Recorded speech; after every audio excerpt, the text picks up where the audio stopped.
I think in all my years of talking about video games, the thing I tend to come down on the hardest is when games take shallow gameplay and stretch it very thin over a lengthy duration. Many games, good and bad, are guilty of this. Death Stranding, Skyrim, Shenmue, Red Dead, Final Fantasy, Pokemon, and Animal Crossing. These are 60+ hour games that can be mastered in the first 2 hours of playing. The difference is, if I talk shit about Animal Crossing, Leah will shoot me.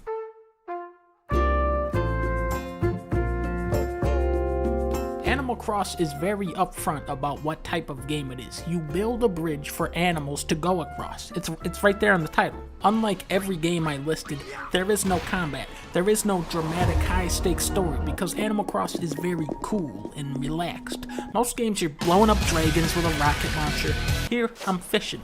Other game, you're shooting machine guns at Tony Hawk's spaceship. Here, I'm popping a balloon with a slingshot.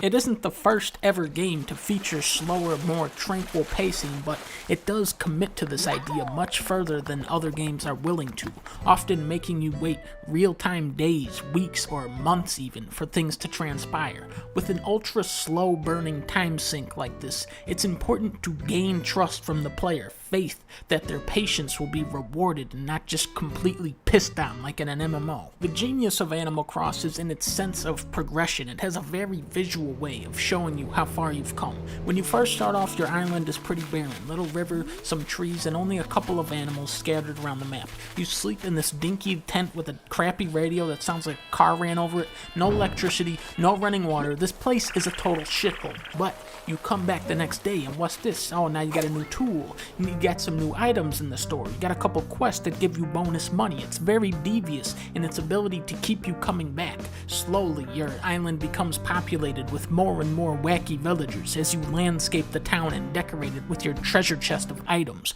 Check out my man cave room. This is where Godzilla goes. Now this is my bathroom. This where you go pee-pee. This is the main hall.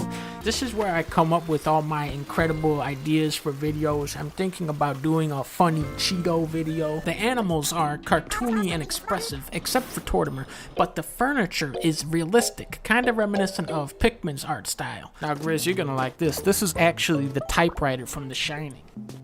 I'd rather have soccer ball. This is a collectathon on a massive scale. The more stuff you get, the cooler you are. You gotta get all the fish, all the bugs, all the fossils, all the items. Only then will they respect you. Save me. Somebody save me. No, no, no, no, no, no, no. Oh, gotcha. The drum machine sound of the older games is gone, but their funky offbeat spirit lives on. You even have 2 remixed soundtracks for when it rains or snows. Shh. Every part of the game has this laid-back attitude, except when you start going for the rare fish. This is where Animal Cross turns into the Neo 2 Hitler's Hell expansion pack. Come on, tune. Give me a tune. Whoa, sea bass. I didn't know they had sea bass in this game.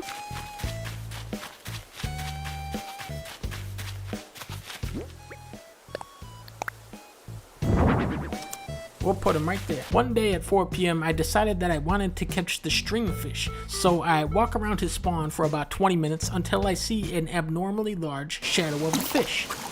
And he's gone. But then I get another chance. About an hour later, that's when I realized I'm hitting the button too slow. Now I'm too fast. A new challenger appears. I'm getting angry. 6:25. I am wanting to unlock the gun tool now. 7:40. The stringfish, I hate him. 8:13. I hand the controller to Leah.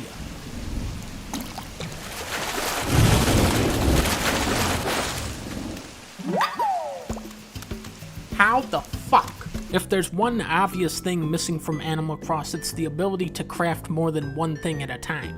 And also mini-games. I feel like this is the perfect type of game to cram a bunch of mini-games into. If you do good, you get prizes or bells. Come on, that would be cool. Way to go, man.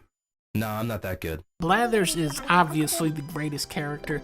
He's my favorite because not only does he hate bugs, but whenever you bring him something new for the museum, he gives you this funny little rundown. But let's not forget Coach and Roll. All they do is talk about protein shakes and getting ripped, yet every time I see them, they are sitting under a tree eating a sandwich. Like, watch, let's go talk to Roll. Yeah, I'm a war hero. No, you aren't. You're like 4 years old. Animal Crossing is a bizarre game to rate because you can't experience everything it has to offer in a couple weeks of playing. Still, I think it's safe to say this will go down as one of Nintendo's best games of the Switch era. I give it a 4.